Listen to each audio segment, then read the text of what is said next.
In Young's double slit experiment, the intensities at 2 points for the path difference lambda by 4 and lambda by 3 are I1 and I2. यानी जब path difference lambda by 4 का था उस वक्त intensity I1 के बराबर थी, और जब पाथ डिफरेंस लैम्बडा बाई 3 के बराबर था उस वक्त इंटेंसिटी I2 के बराबर थी। ठीक है। If I not denotes the intensity produced by each one of the individual slit, हर एक स्लिट ना आई नॉट के बराबर इक्वल इंटेंसिटी प्रोड्यूस कर रही है, तो आपको I1 plus I2 upon I not की वैल्यू मालूम करना है। सबसे पहले तो हम ये समझेंगे कि लैम्बडा बाई 4 यानी पाथ डिफरेंस कितने फेज डिफरेंस के बराबर होता है। लैम्बडा को लिख सकते हैं in the form of phase, यानी 2 पाई डिवाइड बाय 4, मतलब पहले वाला फेज एंगल आ जाएगा φ1 is equal to pi by 2, ये काम की चीज है। उसी तरीके से दूसरा फेज एंगल निकालेंगे, ये है लैम्बडा बाई 3, लैम्बडा बाई 3 यानी 2 पाई डिवाइड बाई 3, यानी 2 इंटू 120, यहाँ पे अगर हम 180 रख दें तो 3 1 जा 3 6 जा, और यहाँ पर φ2 की वैल्यू लिखी जा सकती है 120 डिग्री, ये ज़्यादा समझने में आसान होगा, और ये होगा 90 डिग्री।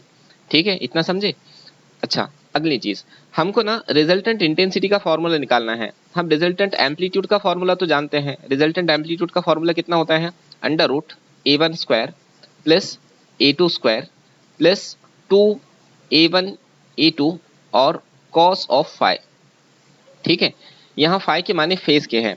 यहाँ से हम रिजल्टेंट इंटेंसिटी का रिजल्टेंट एम्पलीट्यूड का स्क्वायर कर लेंगे तो मिलेगा A1 square plus A2 square plus 2A1 A2 और cos of phi, 2A1 A2 cos of phi. ठीक है, चलिए आगे बढ़ेंगे। रिजल्टेंट एम्पलीट्यूड के स्क्वायर को हम रिजल्टेंट इंटेंसिटी लिख सकते हैं। सो रिजल्टेंट इंटेंसिटी बराबर हो जाएगा पहले के इंटेंसिटी का स्क्वायर, पहले के एम्पलीट्यूड का स्क्वायर यानी I1 प्लस दूसरे के एम्पलीट्यूड का स्क्वायर यानी I2 plus 2 times of under root I1 into under root I2 times of cos of phi. आगे बढ़िए, यानी रिजल्टेंट इंटेंसिटी को लिखा जा सकता है, क्योंकि उसने दिया है दोनों सोर्सेस की इंटेंसिटी सेम है, यानी बन जाएंगी I not plus I not plus 2 under root I not into I not, तो ये हो जाएगा 2 आई नॉट और कॉस ऑफ फाई। ये रिजल्टेंट इंटेंसिटी का फॉर्मूला बनता है। अब हम पहले की इंटेंसिटी निकालना चाहते हैं, so I1 I not plus I not कितना हो जाएगा 2 I not plus 2 I not cos of phi. यहाँ पर आ जाएगा पहले का फेज एंगल 90 है, यानी कॉस 90, और कॉस 90 जीरो होता है, इसलिए लिखा जा सकता है I1 is equal to 2 I not. ये काम की चीज है, इसको हम उठा कर रखेंगे। अगली बात, यहाँ पे हमको दूसरे की भी इंटेंसिटी निकालना है, तो I2 बराबर हो जाएगा आई नॉट प्लस आई नॉट, ये हो गया 2 आई नॉट, और फेज एंगल कितना है जी, यहाँ पर फेज एंगल की वैल्यू 120 है, तो यहाँ लिख लेंगे कॉस ऑफ 120 डिग्री। अब मैं क्या करता हूँ, सहूलत के लिए कॉस ऑफ 120 को अलग कैलकुलेट कर लेता हूँ, ताकि बाद में डेटा रखने में आसानी हो जाए। कॉस ऑफ 120 बराबर हो जाएगा कॉस ऑफ 90 प्लस 30। यहाँ हम कॉस ए प्लस बी का फॉर्मूला यूज करेंगे।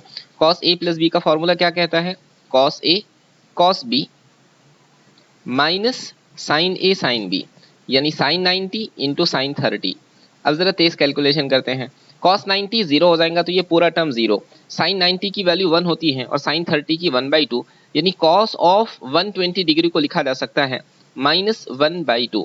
इसकी वैल्यू उठाकर ऊपर की इक्वेशन में रखेंगे तो हमको पता चलेगा I2 बराबर कितना 2 I not as it is plus 2 I not as it is, और कॉस ऑफ फाई की जगह पर हम लिख लेंगे -1/2, ये 2 इस 2 को खत्म करेगा, यानी इक्वेशन बनी I2 is equal to 2 I not minus I not, यानी I2 की वैल्यू आ चुकी है आई नॉट के बराबर।